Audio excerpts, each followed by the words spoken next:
Good afternoon. Welcome to Jim Munley's World of Weather. Clicked on to the long-range weather forecast discussion for March 3rd to the 17th. First, we're going to take a look at the current pattern, and this is a look at the polar vortex. Here it is across the polar regions and the other side of the pole, and I don't see the pattern changing as we go through mid-March. And what we have right now is continuing to be what we're going to expect for the foreseeable future is cold in the mostly warm conditions, and no real Arctic air entering the U.S. most of the time. So we're going to take a look at as we go look at the polar vortex. You can see it stays pretty much locked across the northern latitudes. So it doesn't really move much. It's right here. And then we go to the end of March or mid-March. There is some extension across Canada, but it doesn't really bring in cold air. It stays mild across much of the nation.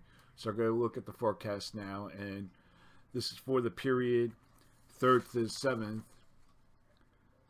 And what we have is generally a zone of flow across much of the country, and we'll have below normal heights here across the northern latitudes, above normal heights across much of the nation, and we still have our ridge here over the Northeast Pacific.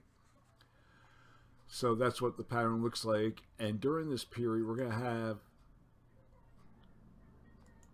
have an upper low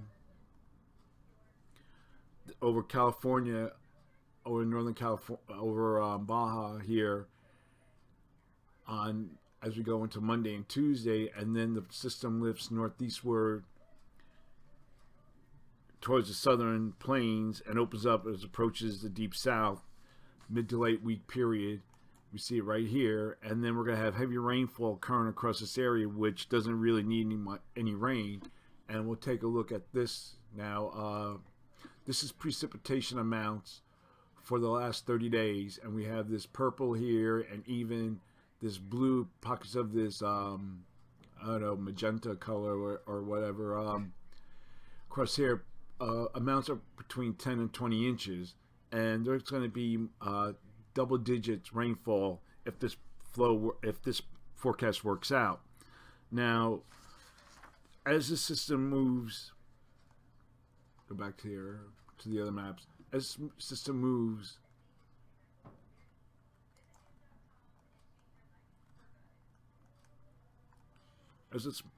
across the southern plains, deep moisture will flow from the Gulf and interact with a stall frontal boundary across this region.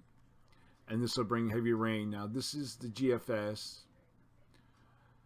We're looking at the Canadian and then the European, all showing heavy rain occurring anywhere from here.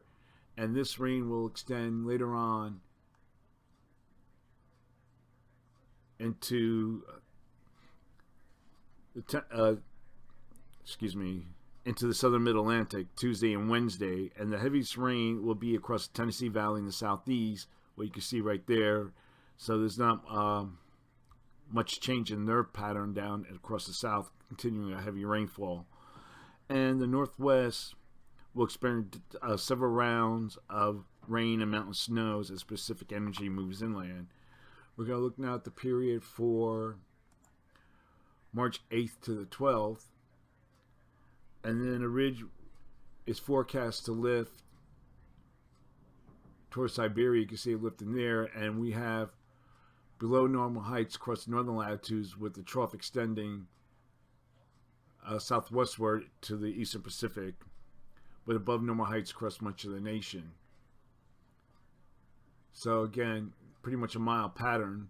So for this forecast period, I'm forecasting above normal temperatures for the entire nation, and I'm forecasting anomalies of 2 to 6 degrees above normal. And for precipitation, calling for below normal precipitation for the Rockies, Mississippi Valley into the southeast, and the probability of occurrence is 35 to 45%. Then we're looking at the period